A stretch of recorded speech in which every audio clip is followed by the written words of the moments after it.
Good morning students. तो आज हम ईवीएस में चैप्टर 14 हाउसेस पढ़ेंगे। क्या पढ़ेंगे? आज हम ईवीएस में चैप्टर 14 हाउसेस पढ़ेंगे। आप जानते हो हाउस क्या होता है? हाउस एक ऐसा स्थान होता है जहाँ कई लोग एक साथ मिलकर एक ही घर में रहते हैं, उसे हम घर कहते हैं, है ना। और घर क्या करता है? घर हमें चोरों, सर्दी, गर्मी, बरसात, धूल, हवा, जंगली जानवरों, इन सब से बचाता है। ओके। और हम क्या सीखेंगे कि जो हमारे हाउसेज होते हैं वो कितने टाइप के होते हैं। तो आज हम टाइप्स ऑफ हाउसेज पढ़ेंगे और घर हमारे लिए क्या क्या करता है, घर हमें किन चीजों से प्रोटेक्ट करता है, ये सीखेंगे। ओके। तो चैप्टर पढ़ना स्टार्ट करें। चलिए स्टार्ट करते हैं।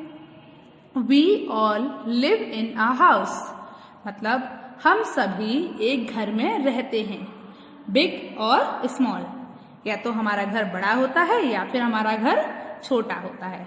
हम सभी एक घर में रहते हैं और या तो वो बड़ा होता है या फिर वो छोटा होता है। Okay. A house becomes a home by the people who live in it, मतलब आ हाउस एक घर हो जाता है। एक घर तब एक घर हो जाता है जब उसमें लोग रहते हैं। आपको समझ आया कि जो लोग उसमें रहते हैं, मतलब जो लोग घर में रहते हैं, उनके द्वारा एक जो घर होता है वो घर बनता है। समझ आया आपको? जब तक लोग नहीं होते हैं तो वो मकान रहता है, पर जब उसमें लोग रहने लगते हैं तो वो क्या बन जाता है बच्चों? घर बनता है। ओके। तो a house become a home by the people, मतलब लोगों के द्वारा घर क्या बनता है? जो मकान होता है वो घर बनता है। हु लिव इन इट, जो इसमें रहते हैं। तो लोग जो इसमें रहते हैं उनके द्वारा मकान एक घर बनता है। ओके। चलिए आगे देखिए। A house protects us from heat, cold, rain, dust, wind and thieves. A house protects us from heat, cold, rain, dust, wind and thieves, मतलब एक घर बचाता है हमें। किससे? बताइए किससे? हीट मतलब गर्मी, सर्दी, वर्षा, धूल, हवा और चोरों से। तो एक घर हमें गर्मी, सर्दी, वर्षा, धूल और हवा और चोरों से बचाता है। Our house keeps us safe and comfortable. Our house मतलब हमारा घर रखता है हमें सेफ एंड कंफर्टेबल, मतलब सुरक्षित और आरामदायक। तो हमारा घर हमें सुरक्षित और आरामदायक रखता है। तो बच्चों आप मुझे बता सकते हो ये वैसे कौन सा टेंस है? देखिए यहाँ पर वर्ब के साथ एस या ईएस आ रहा है ना, और जब आप इसकी हिंदी बना रहे हो तो क्या बोल रहे हो? हमारा घर हमें सुरक्षित और आरामदायक रखता है। तो ये कौन सा टेंस हो गया बताइए मुझे? Present indefinite tense. तो our house keeps us safe and comfortable, हमारा घर हमें सुरक्षित और आरामदायक रखता है। ओके। चलिए अब हम आगे चलते हैं। तो आगे क्या है? आगे है टाइप्स ऑफ हाउसेज, मतलब घरों के प्रकार। घर क्या होते हैं? तो early man lived in caves and under the tree. Early man मतलब आदि मानव रहते हैं, केव मतलब गुफाओं में, एंड अंडर द ट्री और पेड़ों के नीचे।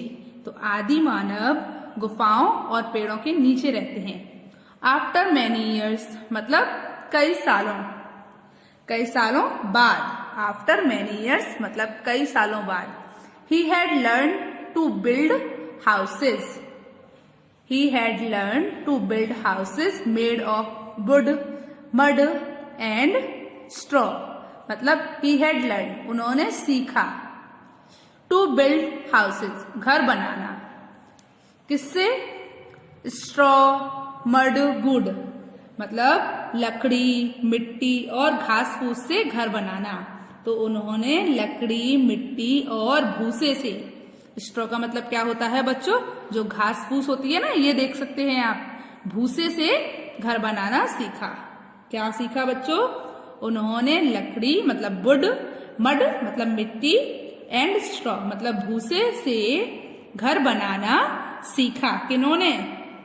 जो आदि मानव होते हैं ना, उन्होंने सीखा था। ओके, आगे देखिए। सच हाउसेज आर कॉल्ड हट्स। ऐसे घर कहलाते हैं, क्या कहलाते हैं बच्चों? झोपड़ी कहलाते हैं, हट्स कहलाते हैं। आप जानते हो, ये देखिए सब भूसा लगा हुआ है, इसमें लकड़ी लगाकर, मिट्टी लगाकर इस घर को बनाया जाता है। इसे हम क्या कहते हैं? हट कहते हैं। ओके, चलिए आगे देखते हैं। हट्स आर ऑल्सो कॉल्ड कच्चा हाउसेज। मतलब क्या है? हट्स आर ऑल्सो कॉल्ड कच्चा हाउस। मतलब जो झोपड़ियां होती हैं वे कच्चे घर कहलाती हैं। क्या कहलाती हैं? झोपड़ियां कच्चे घर भी कहलाती हैं। ओके, आगे देखिए। Because storms and rain can damage dam easily. Because storm and rain can damage dam easily. मतलब तूफान और बारिश। स्टॉर्म का मतलब क्या होता है? तूफान। तो तूफान और बारिश इन्हें आसानी से नुकसान पहुंचा सकती हैं या आसानी से नष्ट कर सकती हैं, मतलब आसानी से इनको खत्म कर सकती हैं। इजिली देम मतलब उन्हें। तो आपको क्या समझ आया कि जो झोपड़ियां होती हैं वे कच्चे घर भी कहलाती हैं, क्योंकि तूफान और बारिश इन्हें आसानी से नष्ट कर सकती हैं, मतलब खत्म कर सकती हैं या इनको नुकसान पहुंचा सकते हैं। तो बच्चों आप देखिए, क्योंकि ये मिट्टी से बने होते हैं तो तूफान आता है तो ये हिलकर टूट जाते हैं, खत्म हो जाते हैं, नष्ट हो जाते हैं। इसीलिए इनको तूफान और बारिश से क्या होता है? इनको नुकसान पहुंच सकता है। इसीलिए ये कैसे घर कहलाते हैं? कच्चे घर कहलाते हैं। ओके, आगे देखिए। चलिए। Slowly man started using bricks, sand, cement, wood and iron to build stronger houses. क्या हुआ? Slowly man मतलब धीरे धीरे आदमियों ने शुरू कर दिया। Using bricks मतलब उपयोग, brick ईंट, sand बालू, सीमेंट लकड़ियां और लोहे का, to build stronger houses मतलब मजबूत घर बनाने के लिए। तो क्या हुआ बच्चों? धीरे धीरे आदमियों ने मजबूत घर बनाने के लिए ईंट, रेत या फिर बालू, आप दोनों बोल सकते हो, ईंट, बालू, सीमेंट, लकड़ी और लोहे का उपयोग करना शुरू कर दिया। समझ में आया आपको? चलिए आगे देखिए। These houses are called in blue colour houses. इन घरों को ब्लू कलर हाउसेज भी कहा जाता है। इन घरों को, ये घर क्या कहलाते हैं? नीले रंग के घर कहलाते हैं। ये घर नीले रंग के घर कहलाते हैं। चलिए आगे।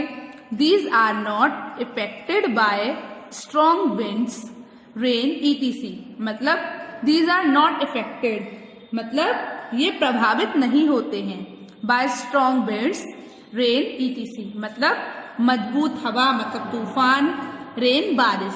तो ये तेज हवाओं, बारिश आदि से प्रभावित नहीं होते हैं। ठीक है, फिर आगे देखिए। There are different types of pucca houses. मतलब there are different types of pucca houses मतलब क्या हुआ बच्चों? विभिन्न प्रकार के पक्के घर। विभिन्न प्रकार के पक्के घर। तो क्या हुआ? विभिन्न प्रकार के पक्के घर कौन से हैं? देखिए, like bungalow, flats and apartments. तो बंगलो, फ्लैट्स एंड अपार्टमेंट जैसे विभिन्न प्रकार के पक्के घर होते हैं। आपको समझ आया? जैसे कि आप देख रहे हो, ये क्या है? ये बंगला है। एक बड़ी सी जगह में एक पक्का घर बनाया जाता है जिसे हम कहते हैं बंगला। Apartments in a multi storey buildings. Apartment क्या होता है? In a multi storey building. Okay, तो अपार्टमेंट कैसा होता है? देखिए, एक बड़ी सी इमारत होती है। मल्टी स्टोरी बिल्डिंग मतलब बहुमंजिला इमारत, मतलब जिसमें बहुत सारी मंजिल होती हैं। जैसे आप देख रहे हो ना, 1 2 3 4 5 6, तो इसमें बहुमंजिला इमारत जिसे क्या बोलते हैं हम? Multi storey buildings. जो अपार्टमेंट होते हैं वो भी एक तरीके का पक्का घर होता है, पर वो वो क्या होते हैं, एक फ्लैट की तरह बने होते हैं, है ना।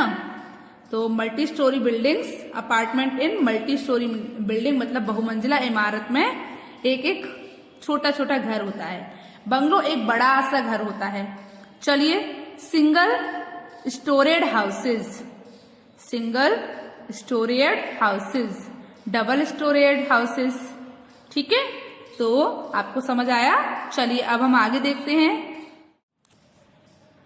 People live in different types of houses because of several reasons. क्या है बच्चों, people live in different types of houses मतलब लोग कई प्रकार के घरों में रहते हैं। बिकॉज ऑफ सेवरल रीजन्स, कई कारणों के कारण, ठीक है, कई रीजन्स के कारण लोग क्या होता है, विभिन्न प्रकार के घरों में रहते हैं। देखते हैं कैसे। The amount of money available to build the house मतलब अमाउंट ऑफ मनी मतलब पैसा, और अमाउंट मतलब धनराशि। अमाउंट का मतलब क्या होता है, धनराशि। तो अवेलेबल उपलब्ध टू बिल्ड द हाउस घर बनाने के लिए। तो घर बनाने के लिए जितनी उपलब्ध धनराशि है, मतलब आपको घर बनाना है, आपके पास उसके लिए जितना पैसा है आप उसी के हिसाब से अपना मकान बनाओगे ना, आप उसी के हिसाब से अपना घर बनाओगे ना, जितने पैसे होंगे आपके पास।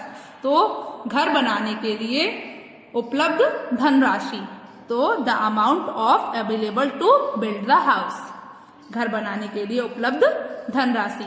अमाउंट ऑफ मनी का मतलब क्या हो गया बच्चों, धनराशि। ओके, उसके बाद सेकंड क्या है, the material available to build the house.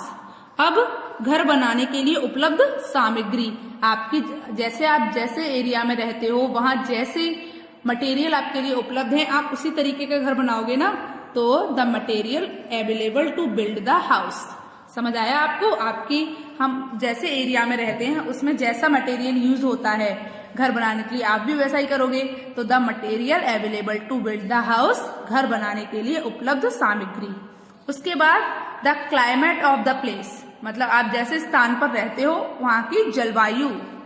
तो स्थान की जलवायु, अगर वहां बारिश ज्यादा होती है तो आप कैसा घर बनाओगे, स्टिल्ट हाउस बनाओगे। तो जैसी जगह पर आप रहते हैं उसके अकॉर्डिंग ही तो आप अपना घर बनाते हैं, ठीक है। तो आपको समझ आया।